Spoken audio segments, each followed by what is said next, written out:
देखिए बच्चों, इसमें जो हिंदी की बोलियों में था बिहारी हिंदी का आप दो हो गया, भोजपुरी और मगही। मैथिली इस वीडियो में आपको बताएंगे मैथिली भाषा के बारे में। जैसा कि देखते हैं मैथिली बोली जो है वो मिथिला क्षेत्र में, बिहार की ही मिथिला जगह बोली जाती है। यह बिहार के मिथिला क्षेत्र की बोली है। मिथ का अर्थ होता है एक साथ मिला हुआ, ठीक है। यहाँ पे कहते हैं कि मिथिला मिथि नामक एक प्राचीन राजा थे, जो मिथिला नामक एक ऋषि से संबद्ध किया जाता था कि एक अन्य मत के अनुसार मिथ का अर्थ एक साथ मिला हुआ है। यह प्रदेश मुख्यतः वैशाली, विदेह तथा अंग राज्यों का मिला हुआ रूप है। इसके नामकरण का जो भी आधार हो, किंतु यह नाम पर्याप्त प्राचीन है। इस नाम का उल्लेख यावलक्य ने स्मृति वाल्मीकि रामायण में मिलता है और इस क्षेत्र का जो अन्य नाम है तीरभुक्ति या तिरहुत है। अतः बोली को तिरहुतिया भी कहा जाता है। इसको एक अन्य नाम दिया गया है तीरभुक्ति या तिरहुत, और इसकी जो बोली है उसको तिरहुतिया नाम भी दिया गया है। जैसा कि देखा जाता है कि मैथिली जो पूर्वी चंपारण, मुजफ्फरपुर, इन्होंने मतलब इस क्षेत्र का जो अन्य नाम दिया गया, मैथिली पूर्वी चंपारण, मुजफ्फर, मुंगेर, भागलपुर, दरभंगा, पूर्णिया, उत्तरी संथाल परगना, मालदह, दिनाजपुर, नेपाल के तराई कुछ क्षेत्र में बोली जाती है। जैसा कि मैथिली साहित्य की दृष्टि से अधिक संपन्न है। विद्यापति, उमापति, नंदीपति और रामापति मनबोध झा, देखिए ये लोग क्या हैं, साहित्य की दृष्टि से ये मैथिली बहुत समृद्ध है। आपने देखा कि ये बिहारी हिंदी में ना ही भोजपुरी में कोई साहित्य लिखा गया और ना ही इसमें मगही में लिखा गया, लेकिन जो मिथिला है वो साहित्य के क्षेत्र में बहुत समृद्ध है। देखिए एक साहित्यकार हैं, आदिकाल के एक साहित्यकार थे, कवि थे विद्यापति। जैसे इनकी रचना है कीर्तिलता, कीर्तपताका और विद्यापति पदावली। ये मैथिल कोकिल, इनको मैथिल कोकिल भी कहा गया। आप ध्यान दीजिएगा, कभी सुने होंगे। मैथिल कोकिल क्यों कहा जाता था कि इनकी भाषा जो थी, इन्होंने मिथिला में मतलब रचनाएं की थी और बहुत अच्छा मिथिला का मतलब संभाषण करने वाले हैं, इसलिए इनको क्या कहा गया, मैथिल कोकिल। मैथिल कोकिल, अभिनव जरदैन भी नाम से जाना गया, लेकिन अब मैथिल कोकिल मतलब मैथिला भाषा के बहुत अच्छे जो साहित्यकार थे। इन्होंने जो रचना की थी मैथिली कोकिल, ठीक है। इनको विद्यापति को कहा गया। अब विद्यापति जैसे कई साहित्यकार ने जो मिथिला भाषा में रचनाएं की, ये जो है नेपाल के तराई के कुछ क्षेत्र में भी बोली जाती है। और देखा जाए तो मैथिली को एक स्वतंत्र भाषा का स्तर भी प्राप्त है। इसे एक स्वतंत्र भाषा का स्तर प्राप्त है मैथिली भाषा को। और इसमें जो है कि आप देखेंगे कि जो बिहार प्रांत में जो उच्च कक्षाएँ चलती हैं, बिहार प्रांत में उच्च कक्षाएँ, वो भी क्या है मतलब मिथिला भाषा में पठन पाठन की व्यवस्था है। देखिए ये भी लिख दें, बिहार प्रांत में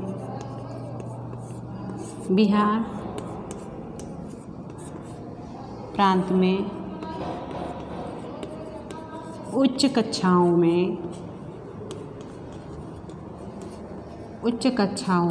मिथिला भाषा में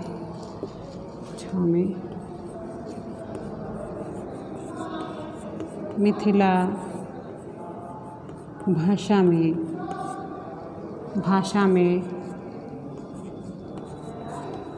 पठन पाठन की व्यवस्था है। पठन पाठन की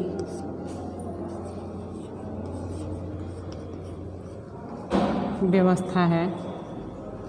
देखिए एक बिहार प्रांत में उच्च कक्षाओं में मिथिला भाषा में पठन पाठन की व्यवस्था है, क्योंकि ये एक मतलब यूनिवर्सिटियों में चलता भी है। मिथिला को स्वतंत्र भाषा का स्तर भी प्राप्त है और ये प्रांत उच्च कक्षाओं में इसकी व्यवस्था भी है पढ़ने की। ध्वनिगत विशेषताओं से देखा जाए तो शब्दों के अंत में आने वाली अ, उ, ई उदासीन स्वरध्वनियाँ उच्चारण में स्पष्ट सुनाई देती हैं। जैसा कि आपने देखा है कि भोजपुरी की तरह अंध के स्थान पर न, ध के स्थान पर न, ब होता है। थोड़ा सा इसको लिख के बताया जाए तो ज़्यादा समझ में आएगा। रुकिए अभी बता दे रहे हैं कि सुनाई देता है। और जैसे चानन, चंदन, हाँ, चुंबन का होगा श और ऋण को अधिकतर स और न बोलते हैं। व्याकरणगत विशेषताएं अगर देखा जाए तो इसमें अवधी भोजपुरी की तरह संज्ञा के जो तीन रूप प्रचलित हैं, जैसे घर, घोड़ा, घरौआ, घोड़, घोड़ा, इसमें भी 3 रूप है। मैथिली में भी, जैसा कि आपने देखा भोजपुरी और अवधी में था, मैथिली में भी इसका 3 अर्थ है, 3 अर्थ में देना है। जैसे कि आपने इसको तो देख लिया कि मैथिली जो है ये बिहार के मिथिला, एक मिथिला राजा के नाम से इनको कहा गया कि मिथिला के राजा के नाम से है, कि ये मिथिला के जो ऋषि थे, एक प्राचीन राजा थे जो मिथिला नामक एक ऋषि से समृद्ध किया करते थे। और एक अन्य मत के अनुसार कहा गया है कि मिथ का अर्थ होता है एक साथ मिला हुआ। अब दोनों से मतलब अलग अलग कवियों ने अपना अलग अलग मत दिया है। यह प्रदेश मुख्यतः वैशाली विदेह अंगराज्यों का मिला हुआ रूप है और इस क्षेत्र में जो तीरभुक्ति एक ऐसा नाम दिया गया है जो बहुत प्राचीन है, अत्यंत प्राचीन है नामकरण। और इस उल्लेख से यावलक्य और स्मृति तथा वाल्मीकि रामायण में भी मिलता है, इस नाम का उल्लेख है। कौन से नाम का उल्लेख मिलेगा कि वैशाली और विदेह, यह प्रदेश वैशाली और विदेह के नाम से जाना जाता है। और इसको मतलब आप देखेंगे कि ये जो नामकरण था ये बहुत प्राचीन है, कि इसका नाम बहुत प्राचीन है। और ये इस नाम का जो उल्लेख किया है याज्ञवल्क्य स्मृति तथा वाल्मीकि रामायण में भी मिलता है, विदेह और वैशाली का रामायण में मिलता है। इस क्षेत्र का जैसा कि देखिए दिया है कि इस क्षेत्र का नाम तीरभुक्ति है और यह तिरहुत अतः बोलियों को तिरहुतिया भी कहा जाता है। जो मैथिली है पूर्वी चंपारण पूर्वी चंपारण जगह है जहाँ पे गांधी जी का सुनने से नाम होता था। मुजफ्फरपुर है, मुंगेर है, भागलपुर, दरभंगा, जैसे कि बिहार में भी, ये भी बिहार में ही फेमस हुई है। पूर्णिया नेपाल के तराई के कुछ क्षेत्र में है।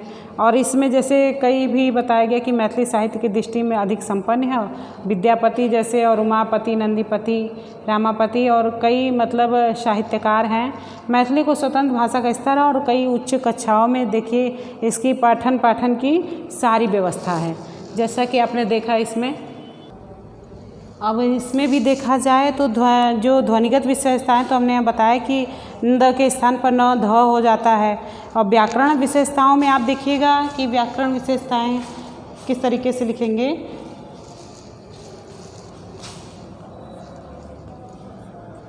व्याकरणगत विशेषताएं इसमें देखिए, उसमें न ध का हो गया और इसमें भी क्या होता है न ह हो जाता है, न ध का होगा आधा न ध, ठीक है।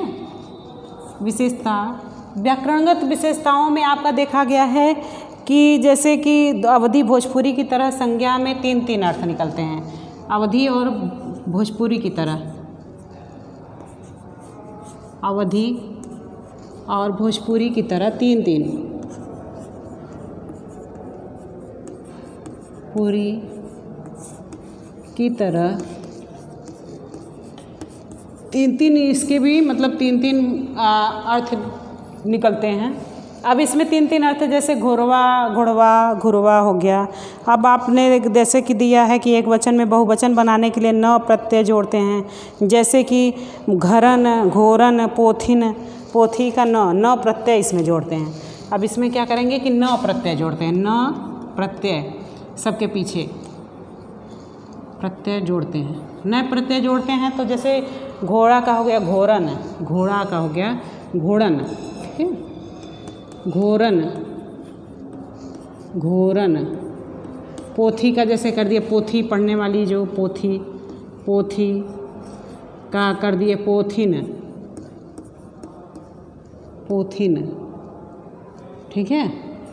न प्रत्यय इसमें जुड़ता है। आप सीधे देखिए कि ये न प्रत्यय। और इसमें ये है कि जैसे आपने देखा कि सामान्यतः तिर्यक रूप प्राय एक समान होते हैं। बहुवचन बनाने के लिए समलौकिक आदि समूहवाची शब्दों का इस्तेमाल करते हैं।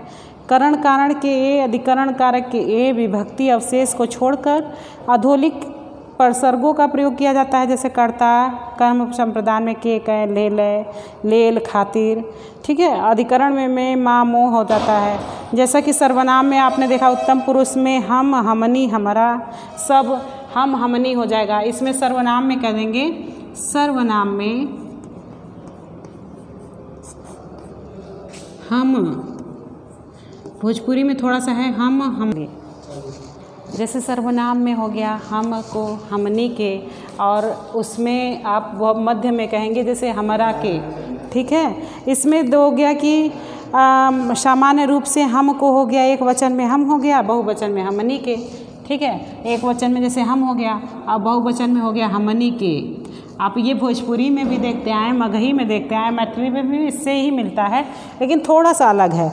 इसमें यह है कि हम जब किसी को कह देंगे कि मोरा, जैसे कि तिर्यक मोरा, हमनी का, हमनी से, मोरा के, हमरा के, ठीक है। और यहाँ एह के, एह से, इनकरा से, इनके, आप थोड़ा सा मिलता जुलता लगता है सब। विशेषण में जो संख्यावाची है उसका उच्चारण प्रचलित है, जैसे 2, 2, 11, 54, 93।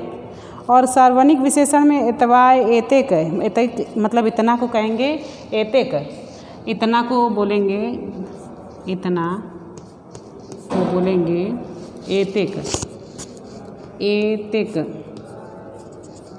इतना को एपेक। जैसे कोई बात बोलना है, इतना मतलब इतनी, इतनी भोजपुरी में बोलते हैं इतनी, और इसमें बोलेंगे एतेक, ठीक है। और इसमें ये भी बोलते हैं कि छ का प्रयोग ज़्यादा करते हैं। उत्तम पुरुष में छियऊँ, छौ, छ। मध्यम पुरुष में छहे, छहो, ऐसे बोलेंगे। ठीको, जैसे कि आपने देखा भ्रूत कृदंत में चलल, देखल, खाइल, आप ऐसे ही समझा देते हैं। भूत कृदंत में क्या होता है कि चलल, खाइल, ठीक है। भूत कृदंत जैसा कि आपने उसमें भी देखा कि भूत कृदंत में इससे थोड़ा सा पता लगता है, बाकी में नहीं पता लगता है कि कैसे समझाया जाए। भूत कृदंत मतलब होता है कि भूत मतलब पहले में जो प्रयोग करते हैं। तो चलल, जैसा कि उसमें देखे थे ना कि आप चले जाते हैं कि भूत कृदंत में चलल, देखल, खाइल, चलल,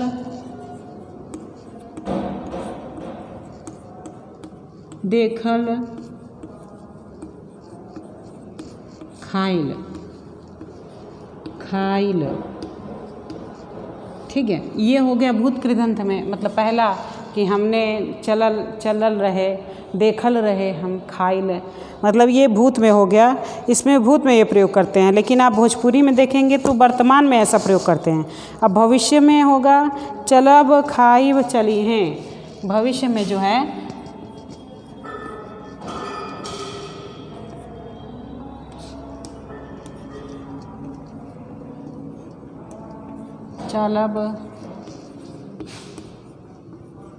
चलब, खाइब, खई हैं, मतलब ये हो गया भविष्य में। आप देखेंगे कि भाषा वही है, थोड़ा सा इसका प्रयोग कब किया जाता है इसको देखा है, चली हैं। संज्ञानात्मक क्रिया में चलब, देखल, संज्ञानात्मक क्रिया जो है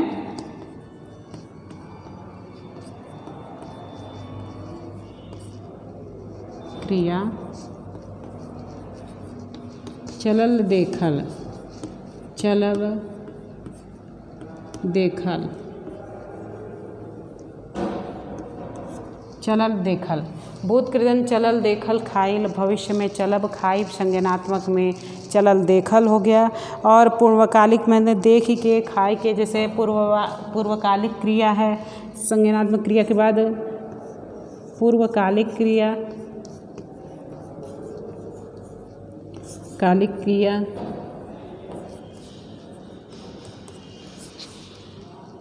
चल के, खाई के, चल के या खाई के। देखिए जिसकी जो लैंग्वेज है वो जितना अच्छा बता पाता है, शायद पढ़ के पढ़ाने में थोड़ा सा उतना अंतर हो जाता है जो किताब में दिया होता है, लेकिन जहाँ की भाषा है वहाँ के लोग इसको बहुत अच्छे से समझ जाते हैं कि उनको बताना ही नहीं पड़ता है कि देखी के, खाई के, चली के, खाई के, देखी के। ये भी मान जाते हैं पूर्वकालिक क्रिया कि मतलब मैंने ऐसा किया था। थोड़ा सा भोजपुरी से भी मिल रहा है, आप देखेंगे कई लैंग्वेज से भी ऐसा मिलता है, देखी के, खाई के, ठीक है। ये पूर्वकालिक क्रिया में प्रयोग करते हैं। अब इसमें है तरखन तब, ओइठम, ओइठम, ओइठाम बैठा, वहाँ मतलब कि कहते हैं वहाँ बैठने के कहेंगे ओइठाम, हाँ। और यहाँ कहते मतलब कहाँ, और इधर को कहेंगे इमहर, और जेना, ज्यों को कहेंगे जेना, यदि कहेंगे जे, आदि विशिष्ट अव्यय है। नमूना आप देखेंगे कि इसमें इसका भी नमूना दे दिया जाएगा कि किस तरीके से बोलते हैं कि इसमें क्या कहेंगे। मिथिला में देखिए, जैसा कि आपने देखा कि मैथिली में कि मैथिली की संख्यावाची जो विशेषण की कुछ विचारण प्रचलित है, जैसे 2, 2, 11, 54, 94 और सार्वनिक विशेषण में एतयाव, एतेक, इतना। जैसे कि हम कहेंगे कि इतना को कहेंगे एतेक कहेंगे, कहीं कहीं एतवाय कहेंगे, ओतवाय कहेंगे, उतना कहेंगे। और क्रिया में जो है मैथिली के जो क्रिया रूप है वो अन्य हिंदी बोलियों की तुलना में अधिक विविध और जटिल है। जैसे कि इसमें थोड़ा सा कठिन है क्रिया रूप। ये कर्ता एवं कर्मा कारक में आदर और अनादर भाव के अनुसार क्रिया में परिवर्तन कर दिया गया है। जैसे कर्ता एवं कर्म कारक है, उसमें जो है क्रिया जो है वो परिवर्तन कर दिया गया है। जैसे कि वर्तमान काल की सहायक क्रिया है उत्तम पुरुष में छियऊँ कहते हैं, मतलब छ का प्रयोग आप अक्सर देखेंगे मिथिला भाषा में। छ का बहुत मतलब आप अभी एक उदाहरण देंगे उसमें होगा छ का प्रयोग। छ कौन सा? छाता छ, उसकी वाक्य में छ का जरूर प्रयोग होगा। ये ध्यान दीजिएगा इतना कि जैसे आपने मध्यम पुरुष में छहे, छहो, ठीके कहेंगे, ठीके नहीं कहेंगे और अच्छी कहेंगे। भूतकालिक सहायक क्रिया में उत्तम पुरुष में छलहूँ, छलियहूँ ऐसे भी कहते हैं। रही, रहो, हली और रहीनी ऐसे भी बोलेंगे। मध्यम पुरुष में छलाह, छला, छलहूँ, मतलब छ। ध्यान दीजिएगा, इसका मिथिली भाषा के एक वर्ड है छ। इनके जो वाक्यों में छ जरूर आएगा, छाता छ, ठीक है। इसमें जो वाक्य दिया रहेगा इसमें कहते हैं कि जैसे भूत कृदंत में आपने देख लिया कि चलल देखल खाइल। भूत में जो बीता है कि मैंने चलल देखा रहा, मतलब देखे थे उसको चलते हुए, तो चलल देखल रहा, हमार देखल है, ये जगह हमार देखल है। और खाइल है, हमारी सब खाइल हम जानत है। भविष्य कृदंत में होगा चलब खाइब चलिए।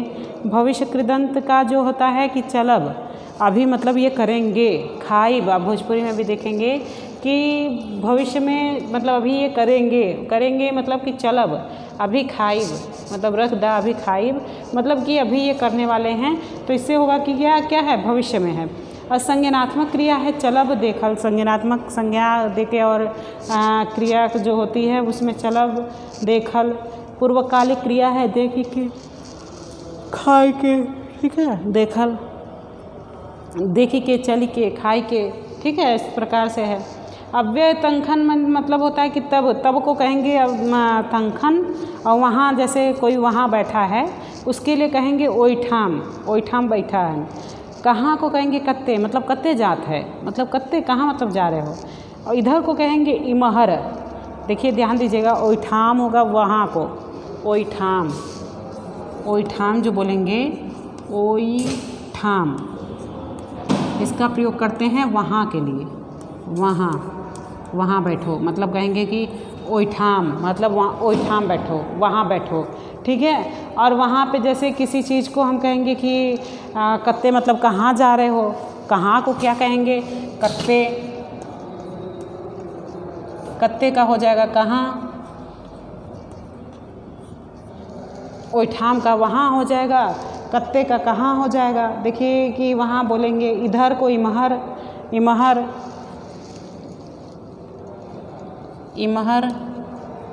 इमहर को कहेंगे इधर को कहेंगे इमहर। थोड़ा सा लैंग्वेज तो मतलब जो अंतर है मिथिला थोड़ा कठिन है मिथिला में। और जैसे कि ज्यों, जे के यदि कहेंगे जेना के मतलब ज्यों को कहेंगे जेना, ज्यों। अभी एक गायिका है मिथिला करके, लड़की है, मिथिला की ही रहने वाली, मिथिला नाम भी है उसका, मिथिला ठाकुर।